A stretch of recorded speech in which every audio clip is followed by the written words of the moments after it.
All right, let's jump right into this explainer and tackle that incredibly frustrating feeling of your metabolism slowing down as you get older.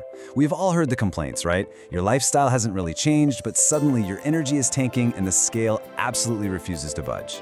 Well, today, we're breaking down the absolute best types of exercise for a faster metabolism.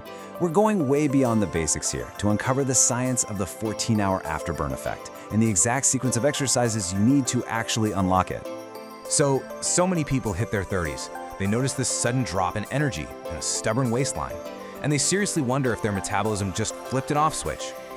It's honestly one of the most common myths out there, that your 30th birthday comes with this inevitable, irreversible metabolic cliff. People literally think their bodies just forgot how to burn calories. But is that actually what's happening? Well, the research is crystal clear on this. Turning 30 definitely marks a genuine turning point for your metabolism.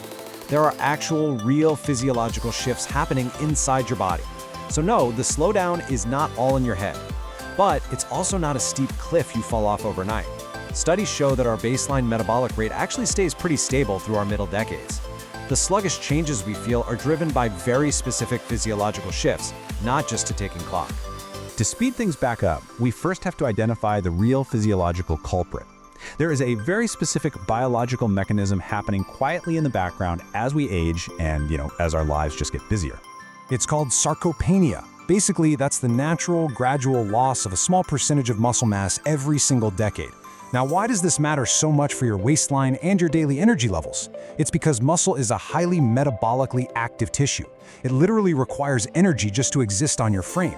So losing it means your body burns fewer calories just going about a totally normal day, even if your daily activity level hasn't changed one bit.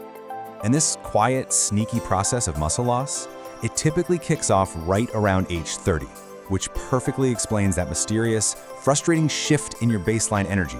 Think about it, as careers ramp up, stress becomes way more constant, and our lives just get crazy busy, our physical activity levels naturally drop. Combine that drop in movement with natural hormonal shifts, and our bodies begin shedding this precious, metabolically expensive muscle tissue. Let's think about the difference right down at the tissue level. I want you to think of muscle as a hot, continuously burning furnace.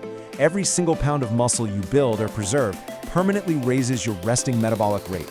That's the calories you burn doing absolutely nothing at all. Contrast that with fat tissue, which is essentially just inactive storage that burns very, very few calories at rest.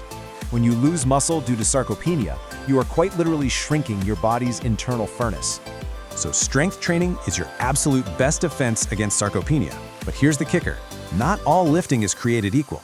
To really maximize your metabolic rate, you want to utilize circuit-style resistance training. By moving quickly from one weighted exercise to the next without long breaks, you trigger something called EPOC.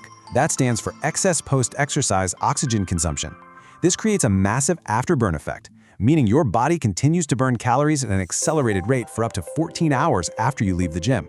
Standard cardio, it stops burning calories the second you step off the treadmill, but circuit training, it keeps your furnace blazing all day long. Now, if strength training is the ultimate superhero of our metabolic story, you might be sitting there wondering if you should just toss your running shoes or sell your stationary bike entirely. Is cardio the enemy here? Not at all. Cardio isn't the enemy, but it absolutely needs to be applied strategically. This is exactly where high-intensity interval training, or HIIT, comes into play as a fantastic metabolic booster.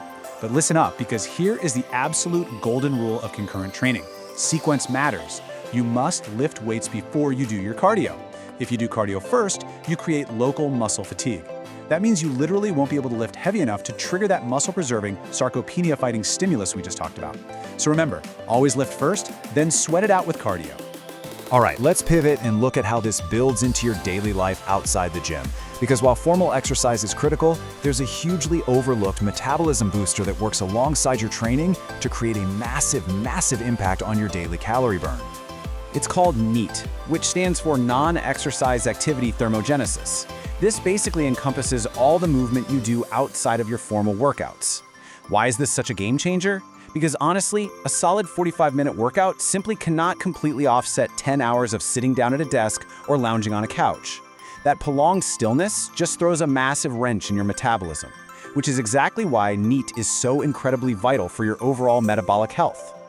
Just look at these everyday examples. Walking to your car, taking the stairs instead of the elevator, standing up to talk to a coworker.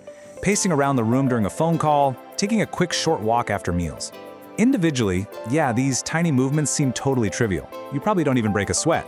But when you add them all up over a full day, this constant stoking of the furnace can actually burn more calories than a concentrated, sweaty trip to the gym.